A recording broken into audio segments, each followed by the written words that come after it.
যে আমাদের মার্কেটে এই মুহূর্তে বাংলাদেশে নকল কন্ডোমের প্রচুর ছড়াছড়ি। সো এই নকল কন্ডোমের ভিতরে আমরা যে ব্যাপারে আমরা জনসচেতন তৈরি করার জন্যে প্রচুর কাজ করেছি, যার ফলে কিন্তু এটার ব্যবহার কমে আসছে। সো মানুষজন সচেতন হচ্ছেন এবং এটা মানে ওটার কি বলবো যে ব্যাপ্তিটা কমে আসছে নকল কন্ডোমের। দ্বিতীয়ত আরেকটা এক্সাম্পল আমি দিতে চাই, সেটা হচ্ছে যে ওরসালাইন আমাদের এসএমসির সবচেয়ে বড় ব্র্যান্ড। তো এটারও বিভিন্ন রকম মানে নকল বলেন, লুকালাইক বলেন যে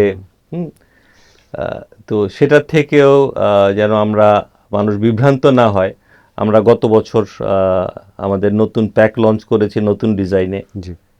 তো সরি, এই বছরই তো লঞ্চ করেছি, গত বছর এই বছরই লঞ্চ করেছি। সো সেটাও কিন্তু ইজ অ্যানাদার ইনিশিয়েটিভ। সো এইভাবে আমরা আসলে যে একটা তো সচেতনতা তৈরি করা, দ্বিতীয়ত হচ্ছে যে প্রোডাক্টটাকে রিফ্রেশ করা, সো দ্যাট আমরা আমাদের কনজিউমারদের নকল পণ্য থেকে দূরে রাখতে পারি।